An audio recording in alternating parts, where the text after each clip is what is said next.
पर मैल जमा हो। क्या जमा हो? मैल। तो अपन चेहरा दिखाई देगा? नहीं दिखाई देगा। तो आप क्या करेंगे? कपड़ा लेकर उसको साफ करेंगे।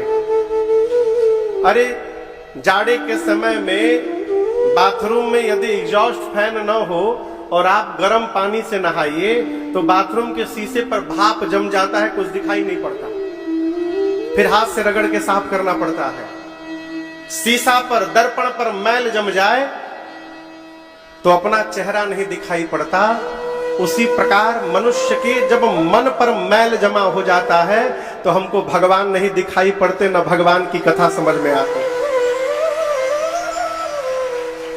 भगवान को देखना चाहते हैं तो मंदिर बाद में जाइए, पहले मन को साफ करिए। क्या साफ करिए? हाँ। और आपको गूढ़ एक बात बतावें, जब मनवा साफ हो जाएगा ना तो मंदिर में जाने की आवश्यकता ही नहीं पड़ेगी, हमको घर में ही भगवान दिखाई देने लगेंगे। फिर जाने की आवश्यकता ही नहीं है। सुंदरकांड कौन कौन पढ़ता है आप लोगों में से? अच्छी बात। लगभग चौपाइयां याद होंगी जो पढ़ते रहते हैं। सुंदरकांड की एक चौपाई है, राम जी कहते हैं का निरामल मन जन सो मोहि पावा। राम जी कहते निर्मल मन जन, जन यानी भक्त, जिस भक्त का मन निर्मल हो गया, निर्मल मन जन सो मोहि पावा। सो मोहि, जोर से बोलिए। पावा मने, पावा मने पाएगा नहीं, पाया हुआ है। पावा मने पाएगा नहीं, मन निर्मल होगा तो हमको पाएगा, ऐसा नहीं है। जिसका मन निर्मल हो गया वो मुझे पाया हुआ है। इसका मतलब हम सबको भगवान प्राप्त है, भगवान मिले मिलाए हैं। दिखाई क्यों नहीं देते महाराज? मनवा निर्मल नहीं है इसलिए दिखाई नहीं पड़ते हैं। मन निर्मल हो गया तो भगवान मिले मिलाए हैं, फिर कहीं जाने की आवश्यकता नहीं है। आप जहां रहिएगा वही दर्शन होता रहेगा। हा? अब ये मन निर्मल होगा कैसे? अपने प्रयास से होने वाला नहीं है जब तक कृपा न हो जाए। मन होगा निर्मल तुम्हारी कृपा से, ये मन होगा निर्मल तुम्हारी कृपा से। इसे शुद्ध करने, इसे शुद्ध करने में मेरा जैश हारे।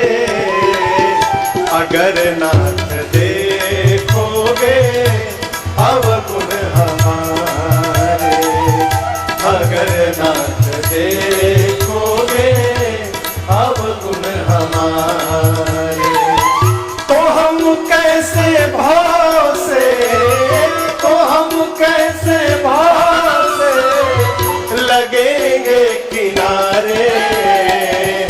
अगर नाथ देखोगे अवगुण हमारे, अगर नाथ देखोगे अवगुण हमारे, अगर नाथ देखोगे अवगुण हमारे। पूज्य स्वामी राजेश्वरानंद सरस्वती जी महाराज कहते हैं कि प्रभु ये मन होगा निर्मल कब? तुम्हारी कृपा से। किसकी कृपा से? भगवान की कृपा से। इस बात को याद रखिएगा, कोनो उपाय नहीं है मन निर्मल करने का। जब तक भगवत कृपा नहीं होगी मन निर्मल होने वाला नहीं है। ये मन होगा निर्मल तुम्हारी कृपा से, इसे शुद्ध करने में ये राजेश हारे। अगर नाथ देखोगे अवगुण हमारे। तो मन निर्मल करने का उपाय यहां पर देखिए, बेटियां भी बहुत सारी बैठी हैं। एक बात बोलूं, बेटियों को गायत्री मंत्र पढ़ने से मना करिए।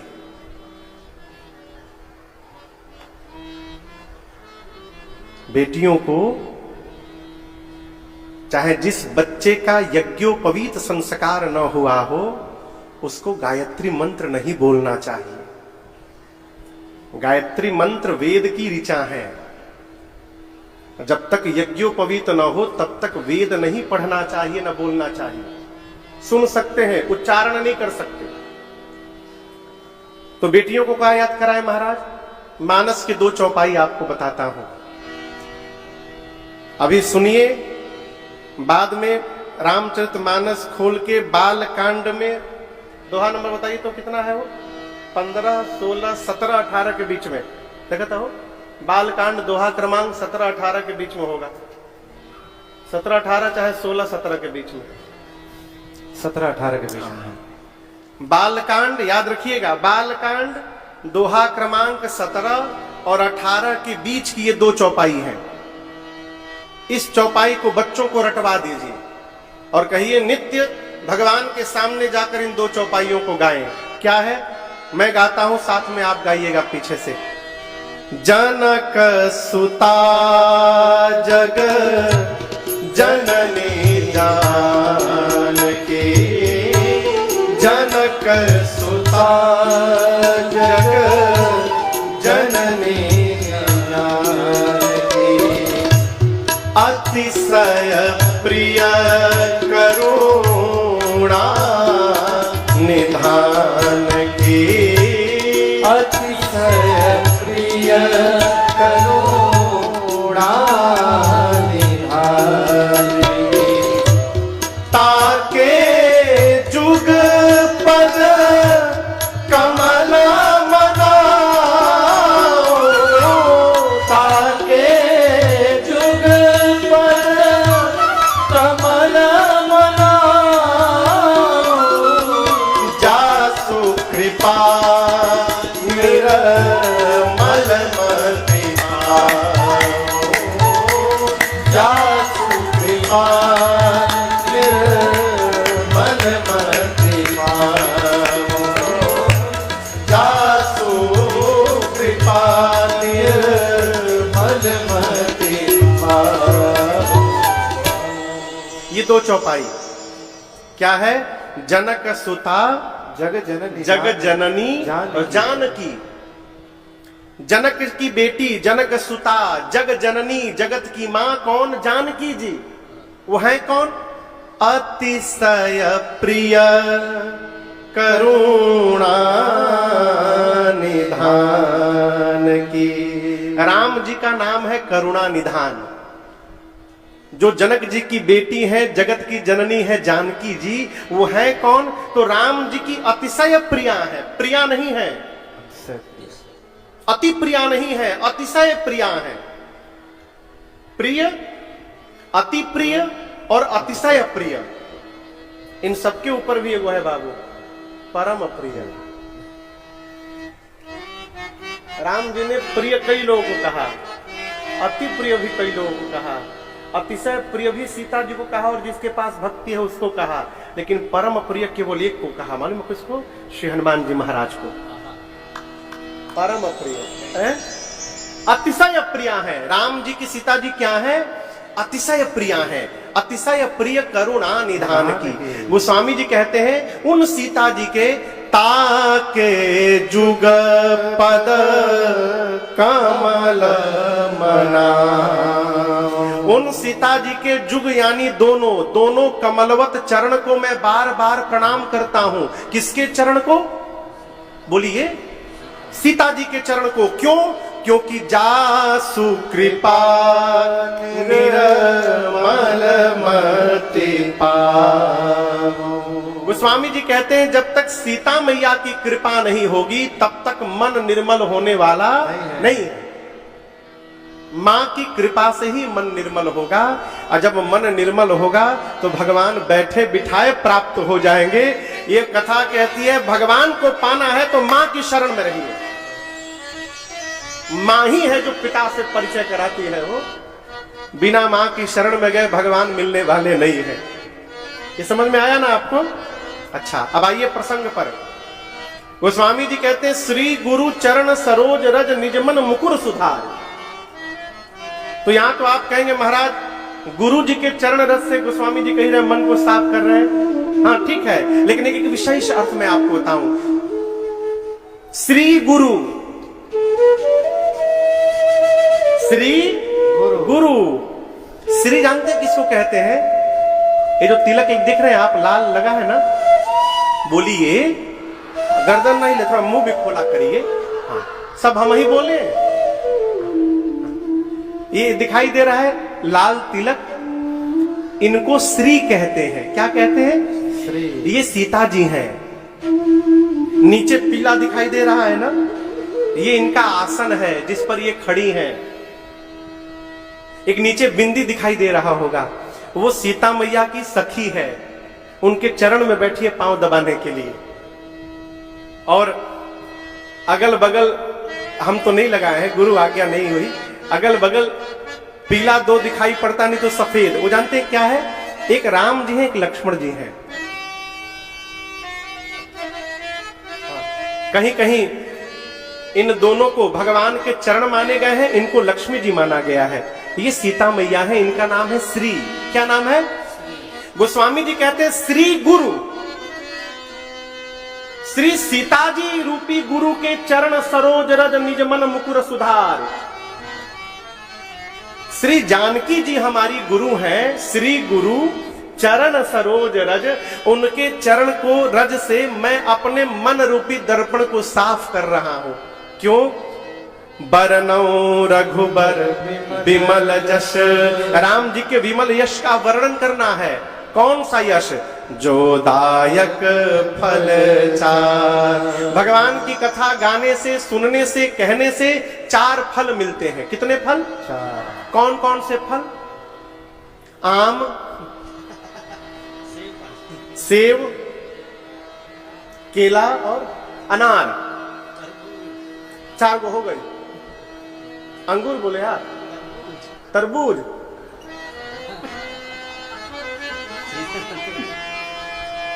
ये फल नहीं मिलेंगे। 4 फल क्या मिलेंगे? धर्म, बोलिए, अर्थ, काम और मोक्ष। ये 4 पुरुषार्थ हैं। धर्म, अर्थ, काम, मोक्ष। राजन हो चाहे आप, धरती के किसी भी कोने में रहें, किसी के सामने जाकर हम यदि कुछ भी मांगते हैं तो इन्हीं 4 में से कोई ना कोई एक मांगते हैं। या तो धर्म मांगते हैं, नहीं तो अर्थ मांगते हैं, नहीं तो कामनाएं पूरी हो जाए काम मांगते हैं, नहीं तो भगवत धाम की प्राप्ति मांगते हैं, मोक्ष मांगते हैं। और ये 4 कैसे प्राप्त होंगे? 4 कैसे मिलेंगे? तो केवल और केवल एक उपाय है, भगवान की कथा को रसपान करिए, भगवान की कथा का गुणगान करिए और भगवान की कथा का गान करिए। कोई भी एक साधन में लग जाइए, ये 4 फल घर बैठे प्राप्त हो जाएंगे। भगवान विवाह करके आए और अयोध्या आने के बाद 11 वर्षों तक अयोध्या में उत्सव महोत्सव मनाया गया। ऐसा लग रहा है कि अयोध्या वासियों के जीवन में उनके द्वारा किया हुआ सत्कर्म उनके ऊपर बादल बनकर सुख की वर्षा कर रहा है। आज एक माई मिली हमको, तो बोली महाराज हम कितने साल से कौन सा व्रत कर रहे हैं, शायद पूर्णिमा का व्रत कर रहे हैं, कई साल से पूर्णिमा का व्रत कर रहे हैं महाराज। हमको अच्छी बात है माई, लेकिन कोई लाभ नहीं मिला, हमको कोई फायदा नहीं हुआ। वो जब माई बोली तो हमको एक बात याद आ गई। कलकत्ता में हमारे एक परिचित है, वो हमारे पीछे पड़े रहे कि हमको महाराज जी से दीक्षा दिलवा दीजिए, मेरे पूज्य महाराज जी से। तो बहुत पीछे पड़े रहे तो मैंने दीक्षा दिलवा दी। एक बार कलकत्ता में महाराज जी की कथा थी, तो 1 साल बाद वो मेरे घर आए, बोले महाराज सोच रहा हूं गुरु जी बदल लूं। हमने कहा है क्या हुआ हो? कोई लाभ नहीं हुआ मेरा। हम कैसा लाभ सोच रहे थे कि गुरु जी से दीक्षा ले लेंगे तो छतवा फाट के रुपया बरिस जाएगा। हमारा फायदा जानते हैं क्या है? हम अर्थ ढूंढते हैं, ये हमारा फायदा है। ऐश्वर्य ढूंढते हमारा फायदा है। फायदा हम आपको बताएं, 2 साल जो कोरोना का बीता है, उसके बाद भी हम और आप यहां बैठ के कथा सुन रहे हैं, ये किए गए सत्कर्म का फायदा है। ये फायदा है। जीवन में आप समझिए, कई लोग सोचते हैं हम सत्कर्म कर रहे हैं तो हमारे बच्चे, हमारे परिवार के सब लोग सुखी रहेंगे। भ्रम है आपका, आपका बिल्कुल निरीह भ्रम है। हर मनुष्य अपने स्वयं के किए गए कर्म से बंधा हुआ है। राक्षस के घर में भगवान का भक्त जन्म ले सकता है। प्रहलाद जी ने जन्म लिया। प्रहलाद के पिता असुरों के राजा थे, राक्षस था हिरण्यकश्यप। हिरण्यकश्यप के घर में प्रहलाद जैसे भक्त जन्म ले सकते हैं, उसी प्रकार साधु के घर में भी दुष्ट जन्म ले सकता है। इस भ्रम से बाहर रहिए कि हम भजन करेंगे तो सब सही हो जाएगा। हर मनुष्य अपने अपने कर्म से बंधा हुआ है। आप यदि सत्कर्म करेंगे तो उस सत्कर्म का फल आपको मिलेगा। जिस प्रकार भोजन स्वयं को करना पड़ता है। आदमी कितना चतुर है, दर्शन करिए। कोई यदि अयोध्या आपके घर से, गांव से जाए ना दर्शन करने रामलला सरकार का, तो गांव के 1-2 आदमी जरूर मिलेंगे। जा रहे हैं ना, हमारी ओर से भी सरजू जी में डुबकी लगा लीजिएगा और हमारी ओर से भी माथा टेक लीजिएगा। लोग कहते हैं ना, कहिए। और आदमी लगाओ तो है। एक आदमी हम देखे गंगा जी में 1.5 घंटा से डुबकी मार रहा था, और उनके बगल, उनके साथ वाले निकल के कपड़ा उपड़ा पहन के खड़े हैं। हम पूछे इतना डुबकी काहे मार रही? तो बोले महाराज पूरा गांव का टेंडर लेके आए हैं, पूरा गांव के बदले डुबकी मार रहे हैं। क्या उनको मिल जाएगा? का भ्रम में है। कोई नहीं कहता कि हमारे पास टाइम नहीं है, 2 बज गया है, आप भोजन करने जा रहे हैं तो 1 रोटी हमारी ओर से भी खा लीजिएगा। कोई कहता है क्या? नहीं कहता। इसलिए याद रखिएगा, जिस प्रकार भोजन स्वयं को करना पड़ता है, उसी प्रकार अपने भजन को भी स्वयं को करना पड़ेगा। हमारे भजन सत्कर्म को कोई दूसरा नहीं कर सकता, अपने को करना पड़ेगा। और बिना सत्कर्म किए जीवन में सुख की वर्षा होने वाली नहीं है। इस बात को गांठ बांध के रखिए। सत्कर्म करना पड़ेगा। क्या करना पड़ेगा? सत्कर्म करना पड़ेगा। इस सत्कर्म का है महाराज,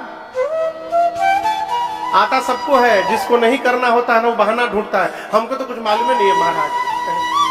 सत्कर्म है परमार्थ करना, परमार्थ करना, पर का हित करना। कैसे महाराज? जैसे कर सके।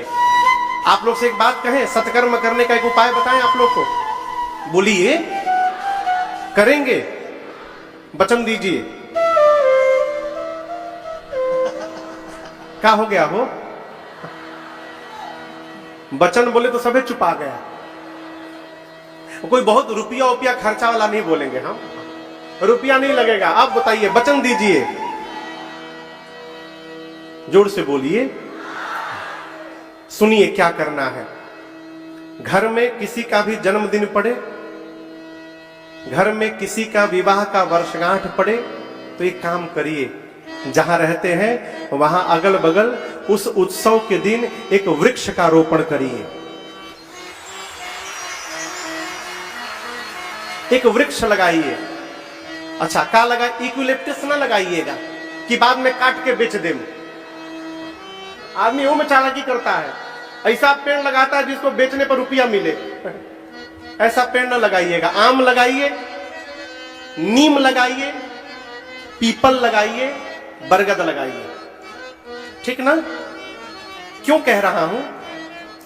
और दूसरी बात, केवल लगाइए मत, लगाने के बाद जब तक वो बड़ा ना हो जाए तब तक उसकी देखभाल और उसकी सुरक्षा भी करिए। दूसरी बात, घर में जब गमी हो जाती है तो मनुष्य श्राद्ध कर्म करता है, करते हैं ना? तो जब आप श्राद्ध करते हैं और तेरही आती है तो तेरही के दिन एक काम करिए, जो व्यक्ति गया हुआ है संसार से, जिसकी मृत्यु हो गई है, उसके नाम से एक वृक्ष लगाइए श्राद्ध के दिन। वृक्ष लगाने के बाद उसकी देखभाल करिए, और वो जो बड़ा हो जाए तो उस वृक्ष के ऊपर जिसके निमित्त वो वृक्ष लगाया गया है उस व्यक्ति का नाम उस पर लिखाकर एक प्लेट चिपका दीजिए। क्या होगा महाराज? आपकी आने वाली पीढ़ी जब जब उस वृक्ष को देखेगी और उस नेम प्लेट को पढ़ेगी, वो अपने पितरों को याद करेगी और उनको प्रणाम करती रहेगी। ये परमार्थ है, ये सत्कर्म है। गर्मी का समय है, दरवाजे पर पानी का मटका लगा के रख दीजिए, लोग आए पानी पीकर जाएं, ये परमार्थ है। कोई पढ़ नहीं पा रहा है और आपके पास यदि भगवान धन दिए हैं तो किसी एक गरीब बच्चे को भी पढ़ाने में सहयोग कर देना, मौन होकर, बोलकर नहीं। बोल दिया तो सब बेकार, मौन होकर, घरों में लोग न जाने, किसी को पढ़ा देना हो, ये परमार्थ है। रुपए के बिना किसी का उपचार नहीं हो पा रहा है, उसका उपचार करा देना, ये परमार्थ है। इस प्रकार के कर्म यदि हमसे बन रहे हैं तो हम जंगल में भी बैठे रहेंगे तो सुखी रहेंगे। ये सुखी, रुपया से सुख नहीं हो सकता, इस भ्रम को दूर करिएगा। कई लोग सोचते हैं महाराज रुपया हो जाएगा तो बहुत सुखी हो जाएंगे, भ्रम है आपका। अर्थ आवश्यक है, लेकिन अर्थ जब बहुत ज्यादा हो जाए ना तो वही अनर्थ बन जाता है। यहां दर्शन करिए, अयोध्या वासियों के जीवन में उनके द्वारा किया हुआ सत्कर्म आज बादल बनकर सुख की वर्षा कर रहा है। सुकृत मेघ बरसहि सुख बारी, बरसहि सुख बारी, बारी यानी पानी, सुख का जल वर्षा रहे हैं। क्या? सत्कर्म रूपी बादल।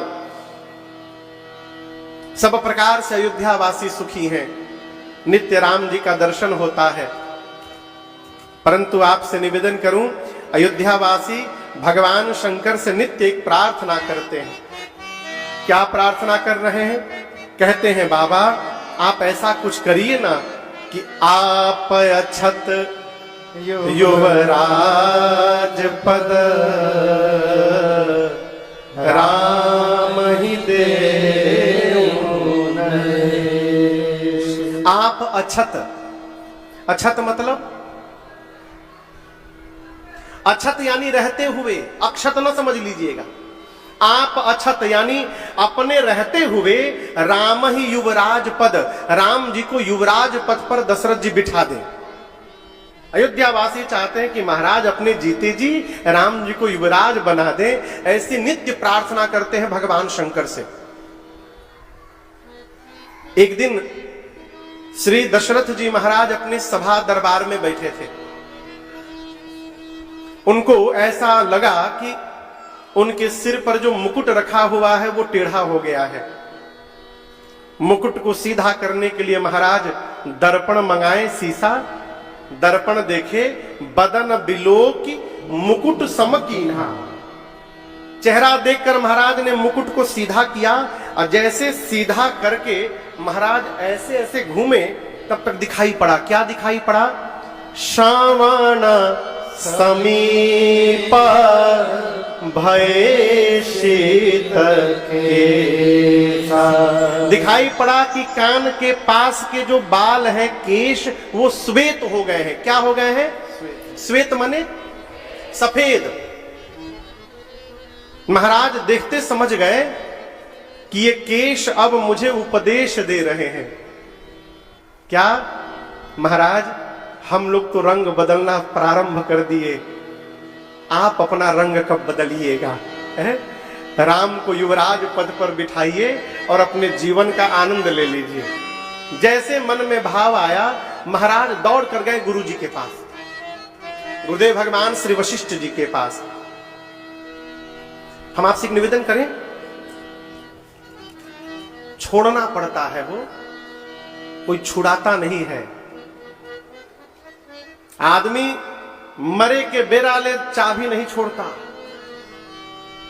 हम देखें बूढ़े बूढ़े आदमी को, भाई कोई हो तो क्षमा करिएगा, 90 साल के बुजुर्ग बाबा भी चबिया ना जनेऊ में बांध के रखते हैं। जनेऊ में, पहली बात, जनेऊ में चाबी बांधनी ही नहीं चाहिए। जहां यज्ञोपवीत में आपने चाबी बांधा, एक और गांठ लगाया, वो यज्ञोपवीत ही अशुद्ध हो गया। और आप कहें बांधे कि केहू लेना दी, जिसको लेना होगा सोए रहेंगे, जनेऊआ काट के लेके चला जाएगा। आप सोए रहिए, उलाएगा कोई चीज से, जनेऊए काट के लेके चबिया लेके चला जाएगा। किसी ने पूछा कि घर में ताला क्यों लगाते हैं? आपको पता है? घर में जाते हैं कहीं तो ताला लगाते हैं ना मेन गेट में, क्यों लगाते हैं बोलिए? आप लोग ताला नहीं लगाते? शनि सिंगणापुर में आ गए हैं कहा हम? महाराष्ट्र में एक जगह है, भगवान शनिदेव का मंदिर है, शनि सिंगणापुर। उस मंदिर के 5 किलोमीटर के दायरे में किसी घर में ताला नहीं लगता, गेटे नहीं है, न दुकान में न घर में, सब खुला है। कहां है? वहां जो भी चोरी करता है तुरंत मर जाता है, मारे डरे क्यों चुरावते नहीं है, सब खुला रहता है। आप लोग घर में ताला लगाते हैं, बोलिए क्यों लगाते हैं? चोरी ना हो जाए। कौन चोरी करेगा? चोर। यही तो आपका भ्रम है। चोर के लिए ताला नहीं लगाया जाता। जो चोरी, अच्छा बताइए, जहां जहां चोरी होती है क्या वहां खुला घर रहता है? वहां भी जो ताला लगा रहता है। जो चोरी करने आएगा, चोर तलवा तोड़ के चुराएगा, बेचारा खुले घर में थोड़ी चोरी करता है। वो जहां चोरी करता है तोड़ के चोरी करता है। चोर के लिए ताला नहीं लगाया जाता। ताला लगाया जाता है कि कहीं कोई ईमानदार चोर न बन जाए। खुला रहेगा तो उसकी बुद्धि न बदल जाए। अवसर कहां कब मन बदल जाए, विचारों का भरोसा क्या है? कोई ईमानदार व्यक्ति खुला दरवाजा देख करके उसके विचार न परिवर्तित हो जाए और वो चोरी न कर बैठे, इसलिए ताला लगा के रखते हैं। ये बड़ा कठिन प्रश्न है। हम जो बांध करके बैठा है बहुत कठिन है छोड़ना। और याद रखिएगा, जब तक जीवन में छोड़ने का स्वभाव नहीं आएगा तब तक आनंद नहीं आएगा। छोड़ने का स्वभाव बनाइए। कैसे महाराज? संतान यदि योग्य हो जाए तो श्रेष्ठ पिता को अपना सारा दायित्व संतान को सौंप करके मुक्त हो जाना चाहिए।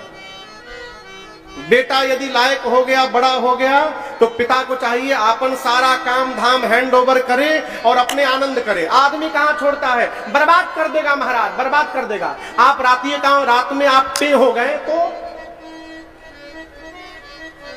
रात में ही आप सीताराम हो गए, अखियां सांस बंद हो गई, तो कल से कौन आबाद करेगा? वो आपके सामने यदि बर्बाद भी करेगा तो संभालने के लिए आप हैं। यदि आपके पीछे बर्बाद करेगा तो कौन संभालेगा उसको? ये प्रसंग कहता है छोड़िए। बुढ़ापे में छोड़ेंगे महाराज, रहिएगा तब न। कोनो गारंटी है कि कब तक रहना है?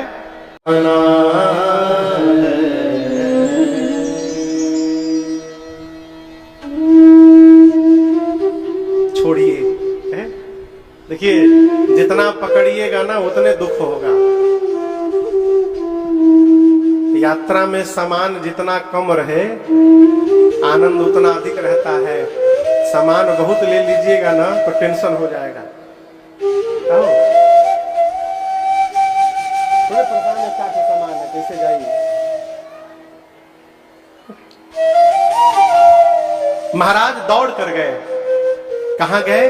पूज्यपाद गुरुदेव भगवान श्री वशिष्ठ जी के पास जाकर चरणों में प्रणाम करके निवेदन किए, गुरुदेव मेरे राम सब प्रकार से लायक हो गए हैं, चौथेपन में आ गया हूं, क्या पता कल ये मेरा शरीर रहे न रहे, क्या भरोसा। और चाहता हूं कि यदि जीते जी मेरे राम युवराज पद पर बैठ जाए ना, और मैं उनको एक बार आंख से उस पद पर आसीन देख लूं गुरुदेव ना, फिर मेरी सभी मनोकामनाएं पूरी हो जाएंगी, फिर मृत्यु भी आ जाए तो कोई ग्लानि नहीं है।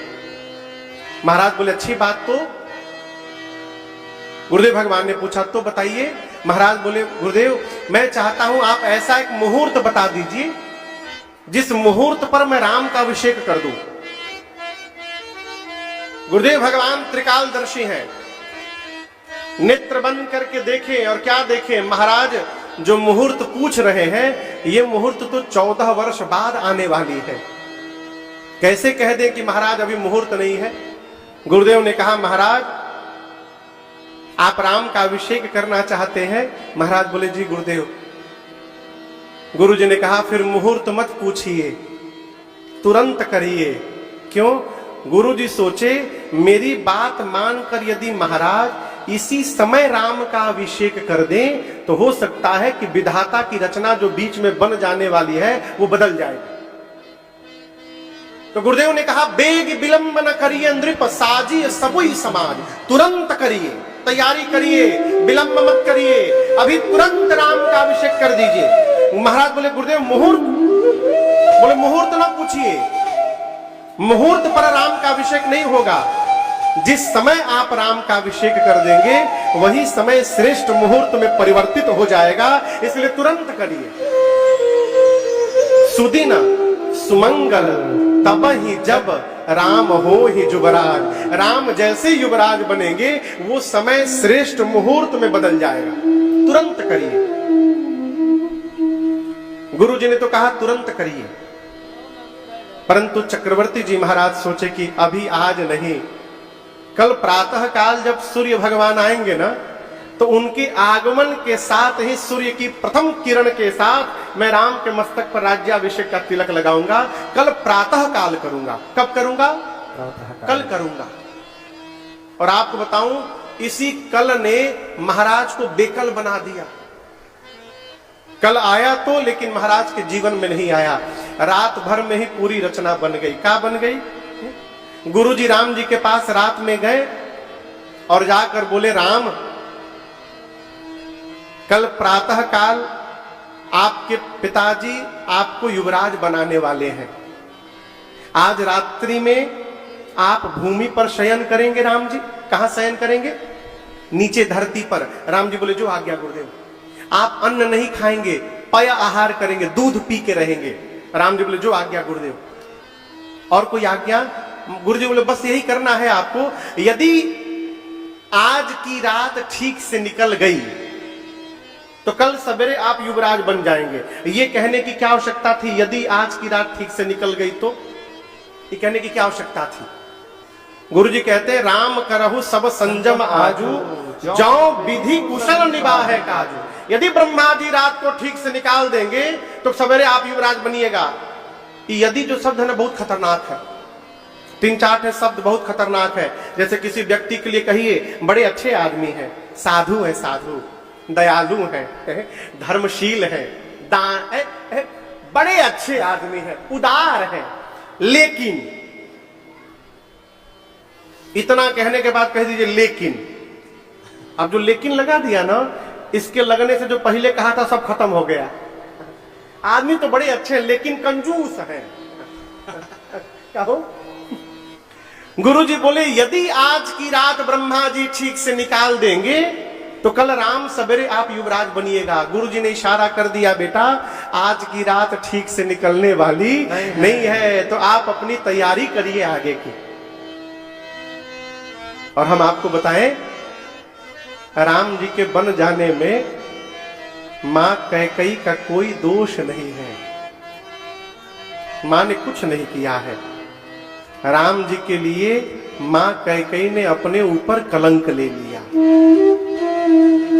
और इस बात को जीवन भर याद रखिएगा।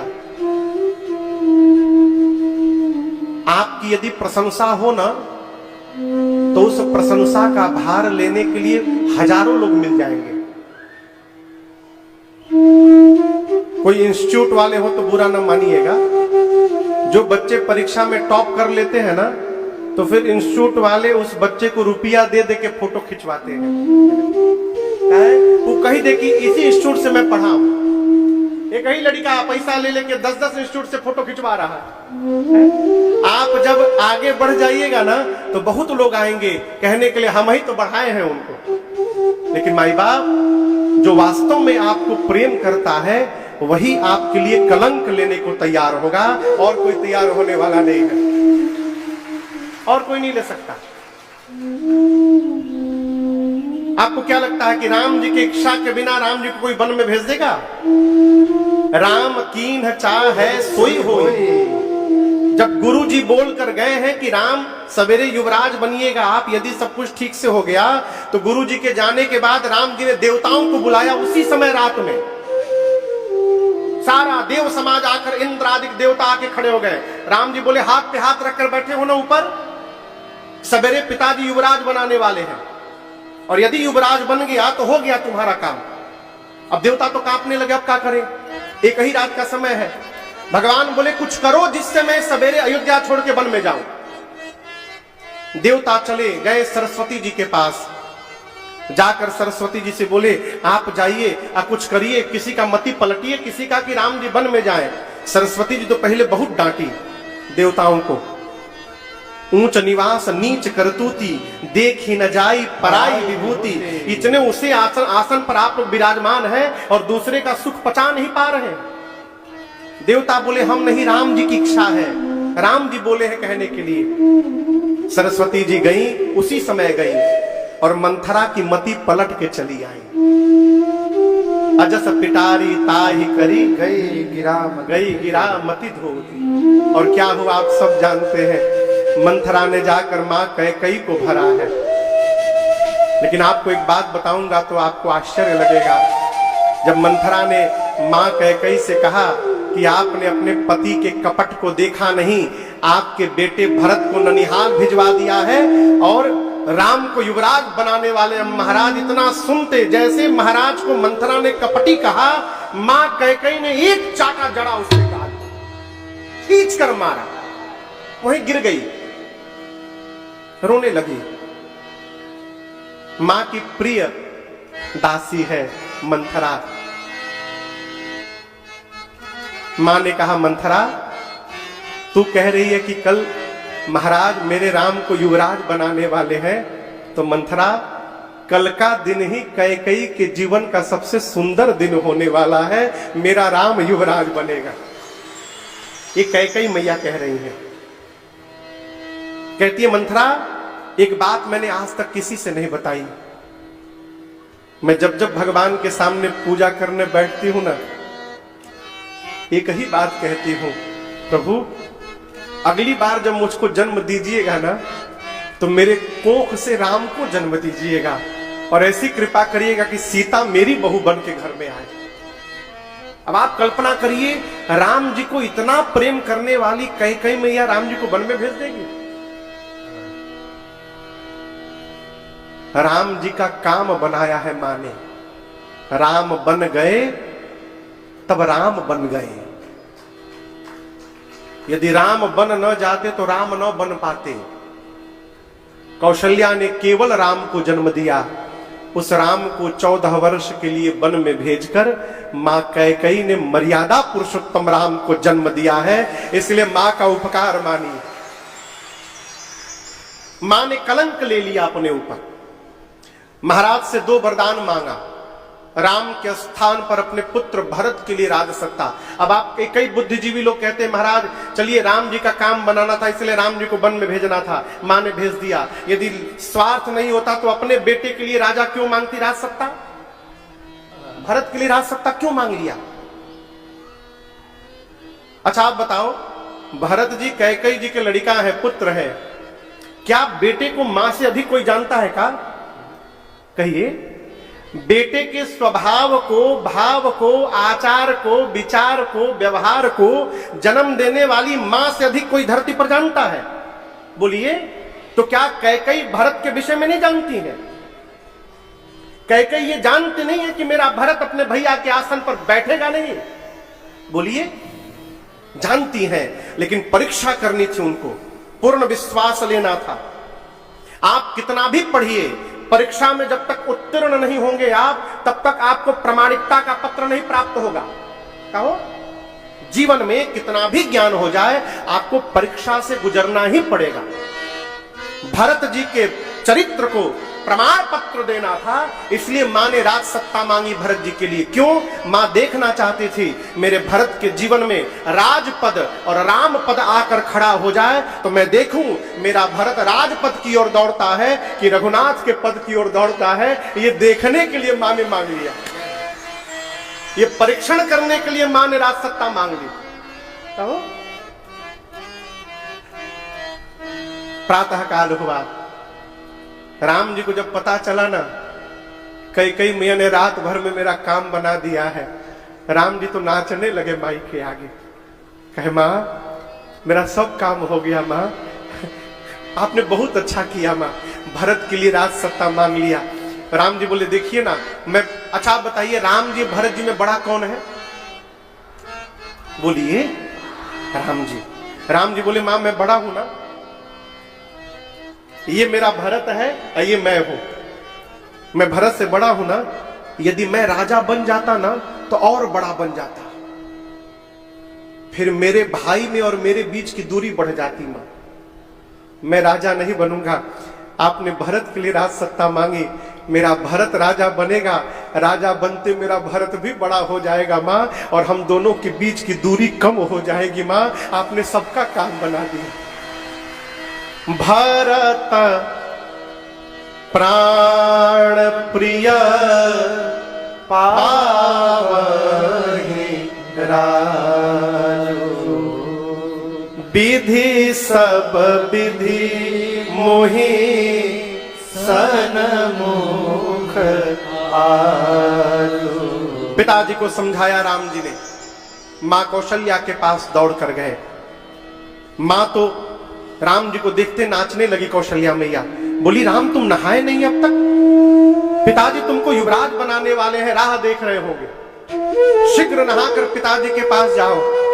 राम जी मां को लेकर बैठ गए। मां को पता नहीं कौशल्या जी को क्या क्या हुआ है रात भर में। राम जी बोले मां ये बताओ मैं बड़ा हूं कि भरत बड़ा है? मां बोली तुम बड़े हो, भरत छोटा है। राम जी बोले अच्छा ये बताओ जंगल बड़ा है कि अयोध्या बड़ी है?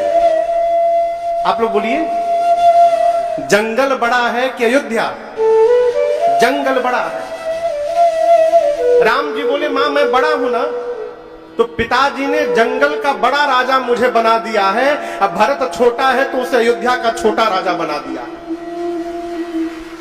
राम जी ये नहीं बोले कि मुझे वनवास की दिया गया, नहीं, पिता दीन मोहि कानन राजू, कानन यानी जंगल, पिताजी ने मुझे वन की सत्ता दी है, मुझे जंगल का राजा बना दिया है। मां कौशल्या तो सूख गई, पूरी बात पता चली मां को। तब कौशल्या जी ने कहा राम मैं केवल एक बात कहूंगी, एक पुत्र के जीवन का सर्वश्रेष्ठ धर्म यह है कि वो अपने पिता की आज्ञा का पालन करे। परंतु राम मां का स्थान पिता से ऊपर होता है। आप समझ रहे हैं? मां का अधिकार, मां का स्थान संतान पर पिता से अधिक होता है। यदि केवल तुम्हारे पिता ने तुमको बन जाने के लिए कहा है राम, तो मैं कहती हूं तुम बन नहीं जाओगे।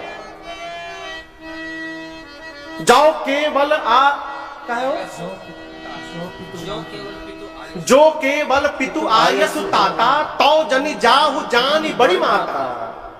यदि केवल पिताजी ने बन जाने के लिए कहा है तो आपसे मैं कहती हूं आप बन नहीं जाओगे। लेकिन यदि पिताजी के साथ साथ आपकी मां कैकेयी ने भी बन जाने के लिए कह दिया है राम, तो मां की बात मानकर अवश्य वन में चले जाना। मां की बात मानकर जाओगे तो वो वन ही तुम्हारे लिए अयोध्या जैसा बन जाएगा, अवश्य चले जाना। सीता मैया साथ में जाने को तैयार हो गई, लक्ष्मण जी साथ में जाने को तैयार हो गए, और राम जी सजीवन साज समाज सब बनिता बंधु समेत, बंदे विप्र गुर चरण प्रभु चली करी सब अजय। प्रातः काल भगवान वनवासी रूप धारण करके मां और भैया लक्ष्मण के साथ अयोध्या से चले हैं। गुरुदेव भगवान के आश्रम में जाकर उनको प्रणाम किए। पूरी प्रजा राम जी के पीछे पीछे चलने लगी, अयोध्यावासी। क्यों? अयोध्यावासी कहते हैं राम जी जहां रहेंगे वही अयोध्या है। अवध तहां जहां राम निवासु, तहीं दिवस जहां भानु प्रकाशु। पूरी अयोध्या राम जी के पीछे पीछे चल पड़ी। महाराज ने सुमंत जी को कहा रथ लेकर जाओ। रथ पैदल न जाने पाए राम लक्ष्मण सीता, रथ पर बिठा कर ले जाना सुमंत। 4 दिन जंगल दिखाना, जंगल देख के जब बच्चे डरने लगे ना तुरंत वापस लेके आ जाना। सुमंत, राम तो सत्यव्रती हैं, यदि राम न लौटे ना आप जानकी जी को लेकर के आ जाना।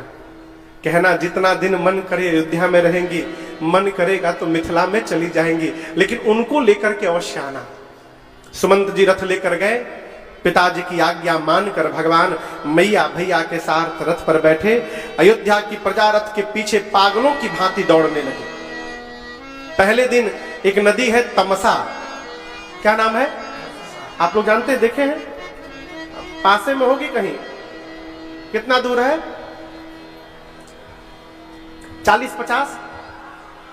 50 किलोमीटर। तमसा नदी के तट पर राम जी पहुंचे, रथ से पूरा समाज पहुंचा। सब लोग थक गए थे तो सो गए रात को। राम जी बैठे हैं, विचार करने लगे, यदि प्रजा मेरे साथ पीछे पीछे इसी प्रकार दौड़ेगी तो मैं कैसे वचन का पालन करूंगा 14 साल का।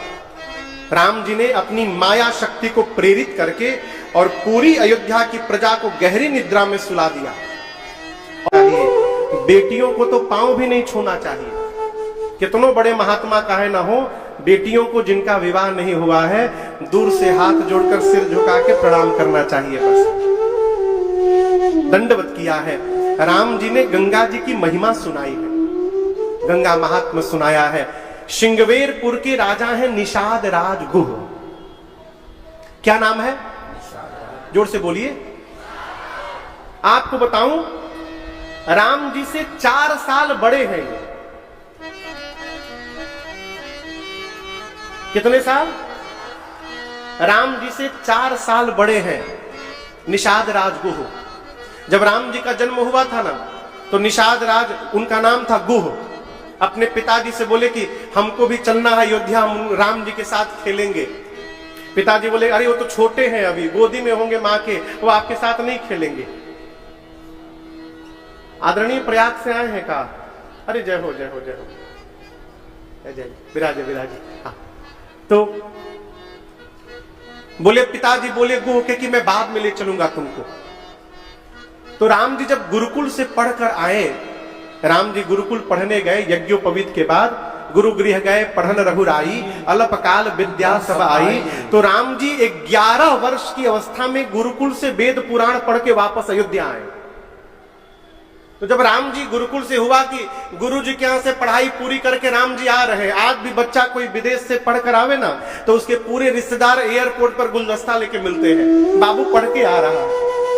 तो राम जी जब पढ़कर गुरुकुल से आ रहे थे तो महाराज ने उसकी भव्य यात्रा निकाली, शोभा यात्रा अयोध्या में। विशाल यात्रा की घोषणा हुई कि अमुक तिथि को चारों राजकुमार गुरुकुल से पढ़कर आएंगे और उनकी शोभा यात्रा निकाली जाएगी। गुह को पता चल गया, निषाद राजगुह को। उस समय राम जी की अवस्था 11 साल की थी, तो गुह की कितनी होगी? 15 साल की। गुह सोचे कि राम जी पढ़ करके आ रहे हैं, अब देखने का अवसर मिल जाएगा, तो सोचे मैं भी जाऊंगा वहां।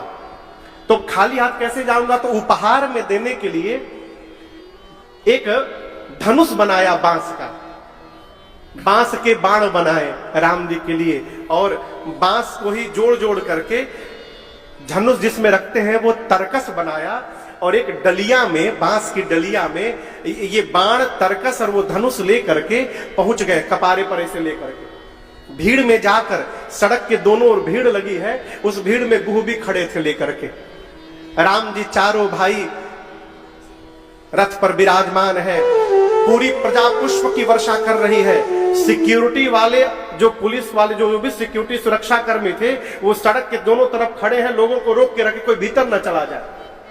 जैसे राम जी का रथ पहुंचा गुह के सामने, सुरक्षा कर्मियों को धक्का देके डलिया लेकर के गुह आगे बढ़े। सुरक्षा कर्मी पकड़ करके उनको पीटने लगे। राम जी दृष्टि पड़ी, राम जी ने तुरंत मना किया, आने दो उसको, मेरा मित्र है। पहली बार मिले हैं राम जी और गुह, राम जी ने कहा आने दो। लोग सोचे रे राम जी के मित्र हैं, सबने आदर पूर्वक आगे किया। राम जी रथ पर चढ़ाए और रथ पर चढ़ाकर राम जी की दाहिनी ओर लक्ष्मण जी हैं, बाईं ओर भरत जी हैं, भरत जी के बाद शत्रुघ्न जी हैं। भगवान ने भरत जी को और पीछे घसका करके अपने बगल में गुह को बिठा दिया। सब लोग परेशान किए, मित्र कैसा राम जी का, आज तक इनके बारे में तो कोई जानता नहीं है। अब वो एकदम दीनहीन अवस्था में गुह डलिया लेकर के राम जी को दिए, बोले मित्र आपने हमको मित्र कहा है, हम आपके लिए उपहार ले आए हैं। राम जी अपने सोने का निसंग उतार करके और निषाद राजगुह के उस बांस के निसंग को अपने कंधे पर रख लिए हो। श्री दशरथ जी महाराज सोचे ये मित्र कैसे बन गए। फिर मन में सोचे कि लगता है कि राम जी गुरु जी के पास रहे होंगे, वन में कहीं राम जी जाते होंगे, वहां इनसे परिचय हो गया होगा। तो वहां दशरथ जी महाराज ने कहा कि राम आज आप विद्या अध्ययन पूर्ण करके अयोध्या में आए हैं, इस अवसर पर मैं अनेक प्रकार से लोगों को दान दिया हूं, निर्धन को धनवान बनाया हूं, मैं आज आपके मित्र को भी कुछ उपहार देना चाहता हूं। तो राम जी बोले अवश्य दीजिए पिताजी। उसी समय महाराज दशरथ ने गुह को निश्रिंगवेरपुर का राजा घोषित कर दिया और निषाद राजगुह बना दिया। उसी समय उनका राज्याभिषेक करके उनका राजा बना दिया। वही राम जी के मित्र है श्रृंगवेरपुर के राजा निषाद राज गुह। गुह को जब पता चला, बाहर तो आप आ ही गए हैं अयोध्या से, तो कृपा करके आप 14 वर्ष श्रृंगवेरपुर में रहिए। राम जी बोले मित्र मैं विशेष उदासीन व्रत का संकल्प लेकर आया हूं और इस संकल्प के अनुसार मैं 14 वर्षों तक किसी भी गांव नगर में नहीं जा सकता हूं, न किसी धातु को छू सकता हूं। निषाद राज को सुने तो बोले कोई बात नहीं प्रभु। तुरंत नगर के बाहर एक शीशम का वृक्ष था, उसके नीचे कुशा की चटाई बनवा कर बिछवाई और रात्रि में प्रभु और मैया कंद मूल पाए और पाकर उसी कुशा की चटाई पर धरती पर सो गए। लक्ष्मण जी थोड़ी देर चरण सेवा करने के बाद दूर जाकर विरासन में बैठकर पहरा देने लगे। निषाद राजगुह ने अपने सेवकों को बुलाकर कहा देखो मुझे पता चला है कि कल रात में जब अयोध्यावासी तमसा के किनारे सो गए थे तो राम जी मध्य रात्रि में उनको सोता हुआ छोड़ के चले आए हैं। कहीं हम लोग रात में सो जाएं, राम जी हम लोगों को भी छोड़ के चले जाएंगे आगे तो क्या होगा। अपने सेवकों को कहा कि जहां राम जी सोए हैं चारों तरफ खड़े हो जाओ पहरे में, राम जी को रात में जाने नहीं देना है। निषाद राजगुह के सेवक चारों तरफ पहरे में खड़े हो गए। इसके बाद निषाद जी गए भगवान के पास और जब कुशा की चटाई पर राम जी को सोते हुए देखा लगे रोने।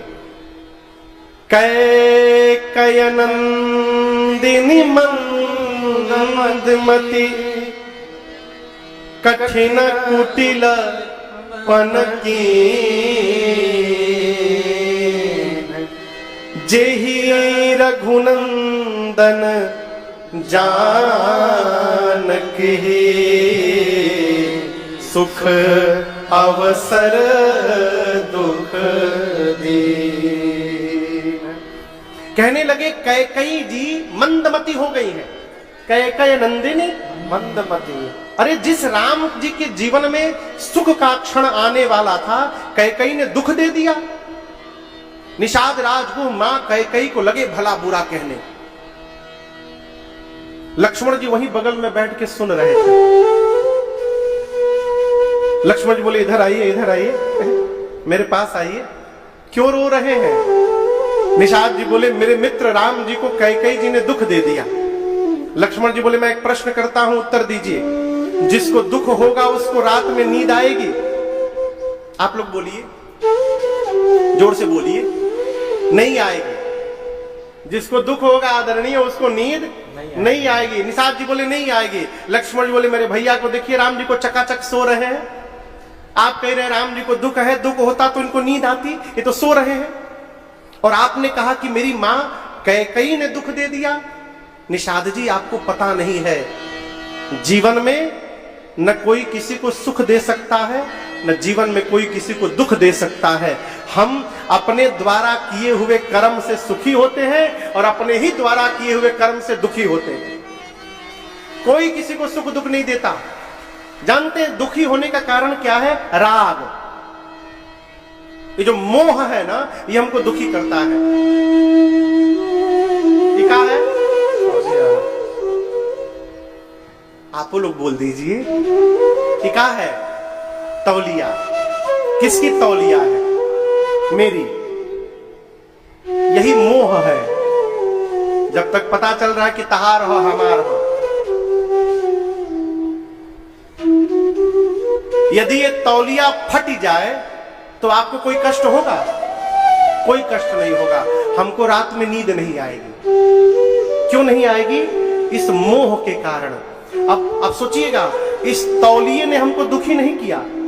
इस तौलिया के प्रति जो हमारा मोह लगा हुआ है, इस मोह ने हमको दुखी कर दिया। आपका मोह नहीं है इसलिए आपको कुछ नहीं हुआ, हमारा मोह इसलिए हम दुखी हो गए। बेटा, आदमी बेटा को पढ़ा रहा है, कहे लड़कवा बड़ हो के कमाने लगेगा ना, हम आराम करेंगे। अरे बड़ा हुआ, कमाने लगा, लेकिन चला गया अमेरिका। अब आप बैठ के झुनझुना बचाइए यहां पर, वो तो चला गया अमेरिका, ग्रीन कार्ड का अप्लाई कर दिया, आएगा भी नहीं। अब आप कहिएगा कि लड़का ने हमको दुखी कर दिया। लड़के ने दुखी नहीं किया, लड़के से आप जो आशा लगा के रखे हैं, इस आशा ने आपको दुखी कर दिया। अपना कर्म करते रहिए, पढ़ाना है पढ़ाते रहिए, आशा लगा के रखिएगा तो दुखी हो जाइएगा। ये जो मोह है, मोह सकल व्याधि न कर मूला। इसी मोह की रात्रि में सोकर सब लोग सपना देख रहे हैं। लक्ष्मण जी कहते हैं, मोह निशा सब सोवा निहारा, देखा ही सपन अनेक प्रकारा। महाराज लगे हुए हैं, एक ठे सोच रहे कि लखनऊ में एक ठे घर हो जाए ना, आनंद आ जाएगा। अब लखनऊ में घर हो गया तो आनंद सही में आ जाएगा, घर नहीं हो गया तो दुखी हो गए। तो जो सपना देखा है आपने, यही सपना आपको हंसा रहा है, यही सपना रुला रहा है। निषाद जी बोले, कहा सब लोग सोए हैं? कहा लक्ष्मण बोले नहीं, कुछ लोग जगे हुए हैं। कौन जगा हुआ है? जो अपने कर्तव्य का पालन करते हुए परमार्थ में लगा हुआ है, वो जगा हुआ है। परमार्थी प्रपंच वियोगी। इसलिए उम्र ना ढूंढिए कि 60 साल के हो जाएंगे फिर करेंगे। कहां से करिएगा? घुटना में दर्द, चलिए नहीं पाइएगा। आंख खराब, दिखाइए नहीं देगा। और बड़े होइएगा, दांत टूट जाएगा, कहिएगा राम आम निकलेगा, राम नहीं निकलेगा। इसलिए शरीर के अंग जब तक स्वस्थ हैं, जो भी करना है कर जाइए। अका भरोसा बुढ़ापे तक रहे न रहे, कोई गारंटी है? का हो? कोई गारंटी नहीं है। मानो तू है मुसाफिर और ये दुनिया है धर्मशाला।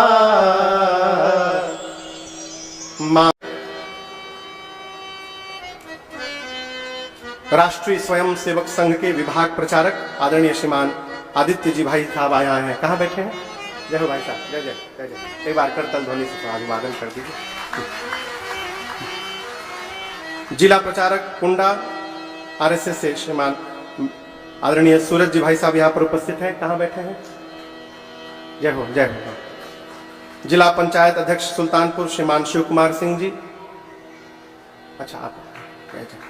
जिला पंचायत अध्यक्ष अयोध्या श्रीमान रोहित सिंह जी। मिल मिल मिल। और हैदरगढ़ के जिला पंचायत सदस्य उदित सर्राफ जी यहाँ उपस्थित हैं। सब जिला पंचायत अध्यक्ष जी आज भी आ गए हैं। कहा जय जय प्रभु। ऐसा मन नहीं है, गिर गया मन नहीं है तो पिलाने कर दी। सबेरा हुआ, प्रातः क्रिया से भगवान निवृत्त हुए। निषाद राजगुह को बोलकर भगवान ने बरगद के दूध को मंगाया। किसके दूध को? बरगद का जब पत्ता तोड़िएगा ना तो सफेद रंग का तरल पदार्थ निकलता है, उसको बरगद का दूध कहते हैं। उसको मंगाया और लक्ष्मण भैया के साथ अपने केश में लगाकर राम जी सिर पर जटाओं का मुकुट बना लिए।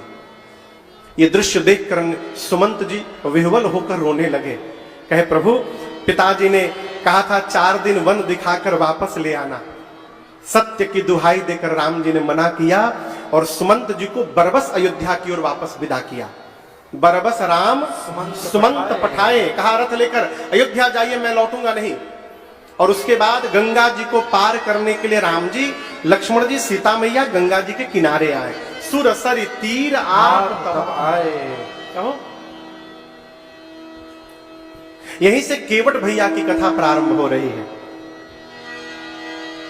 आपका सौभाग्य है, ये कथा जहां हुई है, घटना जहां घटी है, वहां से केवल 180 किलोमीटर की दूरी पर आप रह रहे हैं। यहां पर सिंगवेरपुर की घटना है ये। 180 किलोमीटर तो नहीं होना चाहिए, 120 किलोमीटर, हाँ 180 बहुत हो गया। राम जी पहुंचे गंगा जी के किनारे। आपको बताऊं, पिछली रात्रि जहां पर लक्ष्मण जी और निषाद राजगुह वार्ता कर रहे थे, ये केवट भैया वहीं बगल में खड़े होकर पहरा दे रहे थे। और पहरा देते देते पूरी बात सुन लिए है। कहा सुन लिए हैं? राम जी जीव नहीं है, राम जी ब्रह्म है और राम जी के चरण में प्रेम करना ही असली परमार्थ है। सवेरा हुआ, निषाद राजगुह के पास केवट जी दौड़ कर गए हैं और जाकर बोले, प्रभु एक प्रार्थना लेकर आया हूं। मैं चाहता हूं कि राम जी मेरी नाव पर बैठकर गंगा के उस पार जाएं। निषाद राजगुह बोले, ठीक है, तो मुझे क्या करना है? केवट भैया बोले, आप पूरे नगर में डुगडुगी बजवा दीजिए कि आज कोई भी नाविक गंगा किनारे नहीं जाएगा जब तक राम जी उस पार न चले जाए। निषाद जी बजवा दिए कि कोई नाविक नाव चलाने वाला गंगा किनारे नहीं जाएगा घाट पर। केवट जी दौड़ कर गए, नाव को किनारे से खोले, चढ़े, अब बीच गंगा में नाव ले जाके खड़े हो गए। बीच गंगा में कहां है? सोचिए, यदि किनारे रखूंगा नाव और राम जी सीधा आके चढ़ी जाए, बोले ले चला, फिर क्या करेंगे? इसलिए आउट ऑफ रीच रखो राम जी से। बीच गंगा में नाव ले जाके खड़ा कर दिए। राम जी, सीता जी, लक्ष्मण जी पहुंचे हैं। आप अपने विवेक से बताइए, केवट भैया से नाव राम जी को मांगना चाहिए कि लक्ष्मण जी को? पूछ रहा हूं। अच्छा ये बताइए, छोड़िए ये बताइए, और सरल करता हूं। स्वामी और सेवक में व्यवस्था स्वामी करता है कि सेवक? तो राम जी लक्ष्मण में सेवक कौन है? तो नाव किसको मांगनी चाहिए? राम जी काहे मांग दिए? राम जी चुपचाप खड़े रहते, लक्ष्मण भैया व्यवस्था करते कि भैया कैसे पार जाएंगे। लेकिन हम आपको बतावें, मांगने वाले थे लक्ष्मण जी ही, राम जी ने मना कर दिया। क्यों? राम जी जान रहे हैं कि आज केवट जी नाव लाने वाले नहीं है, मना कर देंगे नहीं लाऊंगा। राम जी ये भी जानते हैं कि हमारे भाई साहब को ना सुनने की आदत नहीं है। भगवान सोचे यदि लक्ष्मण जी नाव मांग दे और केवट मना कर देगा, ये तुरंत आग बबूला होकर बाण मार देंगे और मेरा भगत मारा जाएगा। भगत को बचा के रखना है। इसलिए राम जी ने कहा लक्ष्मण जी से कि लक्ष्मण जी आप पहले मैनेजमेंट सीखिए, कैसे मैनेजमेंट किया जाता है सीखिए। लक्ष्मण जी बोले सिखाइए प्रभु। राम जी आगे बढ़े और दर्शन करिए, जो भगवान पूरे जगत को देते हैं वो भगवान केवट के सामने हाथ फैला के खड़े हो गए। केवट जी क्या बोले? बोलिए बोलिए, क्या बोले? बोलिए, नहीं लाऊंगा। अच्छा आप बताइए, राम जी यदि आपके सामने खड़े होकर कोई सामान मांगे, आप मना कर दीजिएगा? केवट जी खाली मना नहीं किए, बोले हम आपका मरम भी जानते हैं। कहे तुम्हारा मरम मैं जाना। अब किसी भी व्यक्ति के सामने आप जा करके खड़े होकर केवल इतना कह दीजिए हम सब जानते हैं, बता देंगे, हम सब जान गए बानी, हम सब जानते हैं, बता देंगे, घर है चलो बता देंगे। वो आदमी टेंशन में आ जाएगा, न जाने का जान गया है, का बता देगा। केवट जी बोले मैं आपका मर्म जानता हूं, मैं नाव लाने वाला नहीं हूं। लक्ष्मण जी बोले भैया जन्म के साथ आपके साथ मैं लगा हूं, जन्म से आज तक मैं आपका मर्म नहीं जान पाया। ये अभी अभी आया केवट कही रहा है आपका मर्म जानता है।